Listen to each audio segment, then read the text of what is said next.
Class 11 हम लोग गद्य खंड का एक प्रकरण कंप्लीट कर लिए हैं। दूसरा पढ़ेंगे मियां नसरुद्दीन, जिसकी लेखिका कृष्णा शोभती हैं। उसे पाठ के क्वेश्चन आंसर लिखने से पहले हम लिखेंगे लेखिका का जीवन परिचय। जीवन परिचय में हमको लिखना है, हिंदी साहित्य में अपना विशिष्ट स्थान रखने वाली कृष्णा शोभती का जन्म 18 जनवरी 1925 में गुजरात में हुआ। इनके महत्वपूर्ण 2 पॉइंट हैं। इन्हें साहित्य अकादमी और अन्य अनेक राष्ट्रीय पुरस्कारों से सम्मानित किया गया है। इनकी रचनाओं का केंद्रीय भाव सामाजिक चेतना और नारी जीवन की स्वतंत्रता रहा है। प्रमुख रचनाएं हैं, ये मूलतः कहानीकार हैं। इनकी रचनाएं निम्नवत है। उपन्यास इनके मुख्य हैं, जिंदगी नामा, दिलो दानिश, समय सरगम, ए लड़की। कहानी संग्रह है, यारों के यार, डार से बिछड़े, मित्रों मर जानी, सूरजमुखी, अंधेरे में, 3 पहाड़, बादलों के घेरे। संस्मरण है, हम दशमत, शब्दों के आलोक में। भाषा शैली है, इनकी भाषा शैली व्यवहारिक एवं सहज है। तो ये है इनका जीवन परिचय। जैसे हमने लिखा है ऐसे ही आप डेट वाइज अपनी कॉपी में लिखेंगे। अब देखते हैं हम पाठ जो पढ़ना है हमें। कृष्णा शोभती मियां नसरुद्दीन पाठ को लिखे हैं। ये एक साक्षात्कार है और इनका हम दशमत जो लेख है उसी से लिया गया है। इसमें दिया है कि वो एक व्यक्ति को जिसको लोग नानबाई कहते हैं, नानबाइयों का मसीहा, वो नाम सुन के उसके पास इंटरव्यू के लिए लेखिका जाती हैं कुछ लोगों के साथ। और इंटरव्यू में वो कैसे कैसे प्रश्न पूछती हैं, मतलब इंटरव्यू में वो कैसे प्रश्न पूछती हैं और मियां नसरुद्दीन उनको कैसे उत्तर देते हैं, उनका व्यक्तित्व कैसा है। और पत्रकार जो खोजी पत्रकार होते हैं वो किस किस तरह से लोगों के यहाँ जाके प्रश्न करते हैं, इसका वर्णन किया गया है। तो चलिए देखते हैं। साहबो उस दिन अपन मटिया महल की तरफ से न गुजर जाते तो राजनीति, साहित्य और कला के हजारों हजार मसीहों के धूम धड़क्के में नान बाइयों के मसीहा मियां नसरुद्दीन को कैसे तो पहचानते और कैसे लुत्फ उठाते उनके मसीही अंदाज का।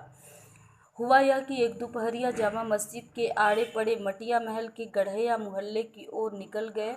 एक निहायत मामूली अंधेरी सी दुकान पर पटापट आटे का ढेर सनते देख ठिठके। सोचा सेवैया की तैयारी होगी, पर पूछने पर मालूम हुआ खानदानी नानबाई मियां नसरुद्दीन की दुकान पर खड़े हैं। मियां मशहूर हैं 56 किस्म की रोटियां बनाने के लिए।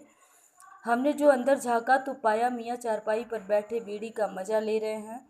और अभी जो लाइन पढ़ रही हूँ ये महत्वपूर्ण है। ये इनका रेखा चित्र जब दिया जाएगा कि मियाँ नसरुद्दीन का रेखा चित्र प्रस्तुत करिए तो ये लिखेंगे, मौसमों की मार से पका चेहरा, आंखों में काइयाँ भोलापन, पेशानी पर मजे हुए कारीगर के तेवर। ये इनका शब्द चित्र है।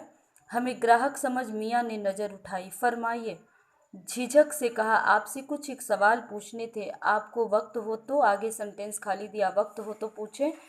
मियां नसरुद्दीन ने पंच हजारी अंदाज में, मतलब पूरी तरह से अपना सिर हिला करके बोला, निकाल लेंगे वक्त थोड़ा, पर यह तो कहिए आपको पूछना क्या है। फिर घूर कर देखा और जोड़ा, मियाँ कहीं अखबार नवीस तो नहीं है। इसमें उर्दू शब्दों का ज़्यादा प्रयोग हुआ है। अखबार नवीश मतलब होता है पत्रकार तो नहीं है। यह तो खोजियों की खुरापात है। खुरापात मतलब इनकी शरारत है। हम तो अखबार बनाने वाले और अखबार पढ़ने वाले दोनों को निठल्ला समझते हैं। हाँ, कामकाजी आदमी को इससे क्या काम। खैर, आपने यहाँ तक आने की तकलीफ उठाई ही है तो पूछिए क्या पूछना चाहते हैं। फिर घूर कर क्या पूछना चाहते हैं। पूछना यह था कि किस्म किस्म की रोटी बनाने का इल्म मतलब होता है ज्ञान, आपने कहाँ से हासिल किया। मियां नसरुद्दीन ने आंखों के कंचे, कंचे मतलब होता है पुतली, हम पर फेर दिए। फिर तरेर कर बोले, क्या मतलब। पूछिए साहब। नानबाई, इल्म लेने कहीं और जाएगा क्या? नगीना साज के पास, क्या आईना साज के पास, क्या मीना साज के पास, या रफूगर रंगरेज या तेली तंबोली से सीखने जाएगा? क्या फरमा दिया साहब, यह तो हमारा खानदानी पेशा ठहरा। हाँ, इल्म की बात पूछिए तो जो कुछ भी सीखा है अपने वालिद उस्ताद से ही। मतलब यह कि हम घर से निकले न कि कोई पेशा अख्तियार करेंगे। अख्तियार मतलब अपनाएंगे। जो बाप दादा का हुनर था वही उनसे पाया और वालिद महरूम के उठ जाने पर आ बैठे उन्हीं के ठिये पर। उन्हीं के ठिये मतलब उन्हीं के स्थान पर।